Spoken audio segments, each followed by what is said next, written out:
The apartment smelled like vanilla and something else that Jake could not identify. When he opened the door that evening after his shift at the coffee shop downtown, and he knew immediately that his roommate Zara had been cooking again, or at least attempting to cook, because the last time she tried to make human food, the smoke alarm went off 3 times, and the neighbors complained about the strange purple smoke coming from their kitchen window. Zara was not from Earth, and that was obvious to anyone who looked at her for more than 2 seconds, because her skin had a faint blue tint to it, like someone had mixed the most beautiful porcelain with the color of a summer sky, and her eyes were larger than human eyes, with pupils that could shift from round to slightly oval, depending on the light, and her hair, which she kept long and flowing, was silver, white like moonlight on water, and moved sometimes even when there was no breeze, as if it had a mind of its own. She came from a planet called Calera, which was somewhere in a star system that Jake could not pronounce, no matter how many times she tried to teach him, and she had come to. Earth is part of a cultural exchange program between her world and humanity, and the program had paired her with Jake because he had signed up thinking it would look good on his resume and maybe help him meet interesting people, but he never expected someone like Zara. When she first moved in 6 months ago, Jake had been nervous because he had never lived with an alien before, and he did not know what to expect, but Zara turned out to be easy to live with once he got used to her habits. It's like how she hummed in frequencies that sometimes made the windows vibrate, or how she needed the apartment to be much warmer than he preferred, or how she ate foods that looked normal but smelled like a combination of cinnamon and electrical wiring. Over time they had become close friends, and Jake found himself looking forward to coming home each day because Zara always had interesting stories about her planet or questions about human culture that made him think about things he had always taken for granted, and she was funny in a way that was sometimes intentional and sometimes accidental, and she had a smile that made him feel warm inside tonight when he walked into the living room.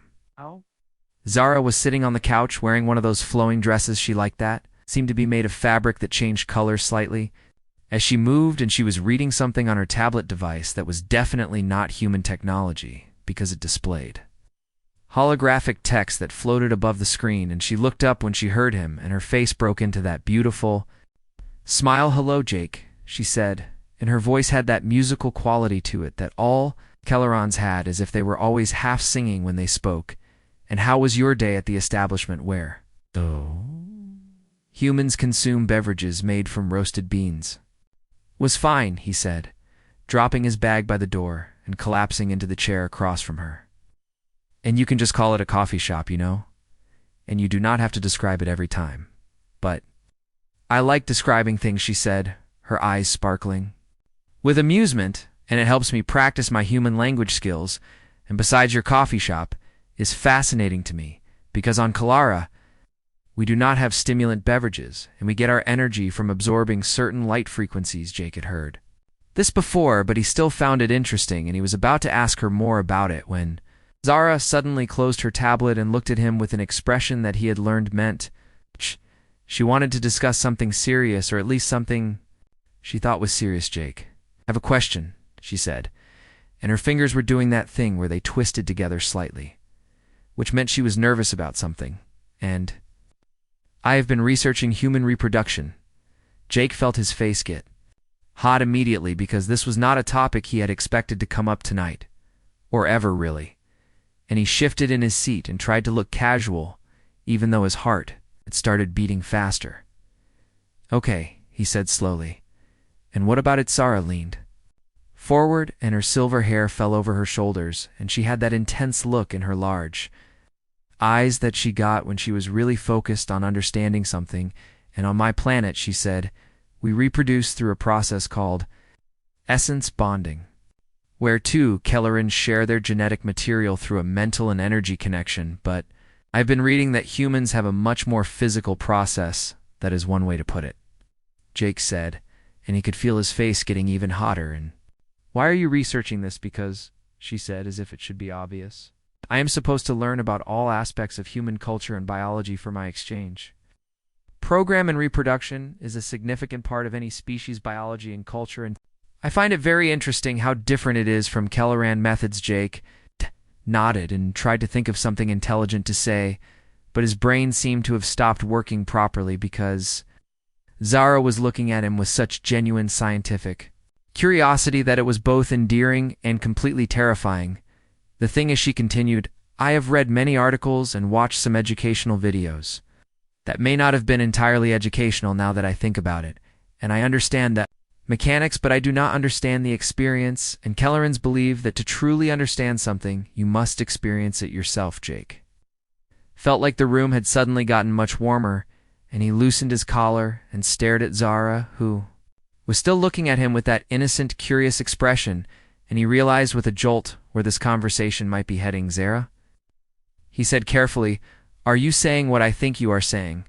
I am saying, she replied, that I would like to experience human reproduction with you if you are willing to help me understand it better. And no, this might seem strange because we are different species, but I have researched that, and apparently human and Kelleran biology are compatible enough that it is possible even though no offspring would result, because our genetics are too different. Jake opened his mouth and then closed it, and then opened it again, and he felt like a fish out of water, and his mind was racing because on one hand this was completely unexpected and strange, and on the other hand he had to admit to himself that he had found Zara attractive for a while now, even though he had told himself it was inappropriate to think of his alien roommate. That why he started and then stopped.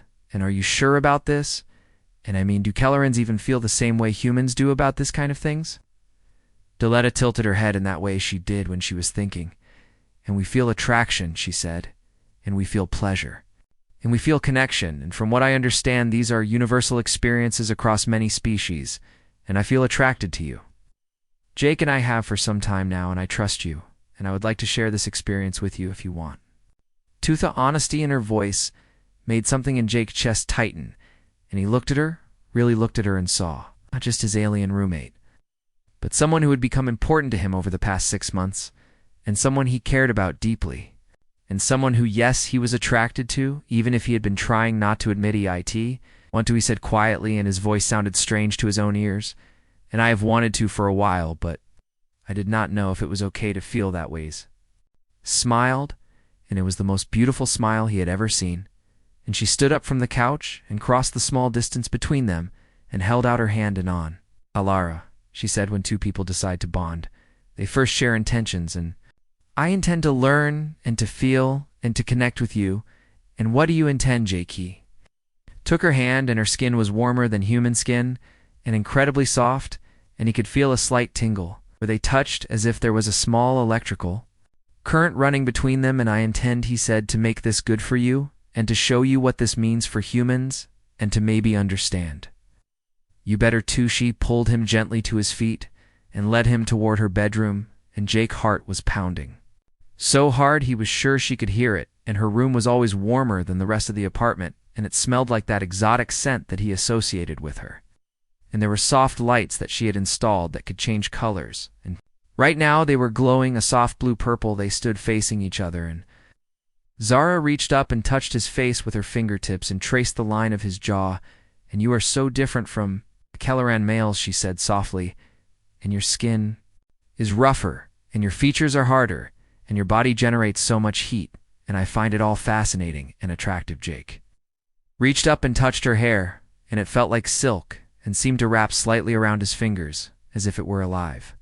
And you are beautiful, he said, and I mean that, and I have thought so since the first day you moved in. She leaned in and kissed him, and it was strange at first because her lips were softer than human lips, and her mouth was warmer, and there was that tingle again like small sparks, but it was also wonderful.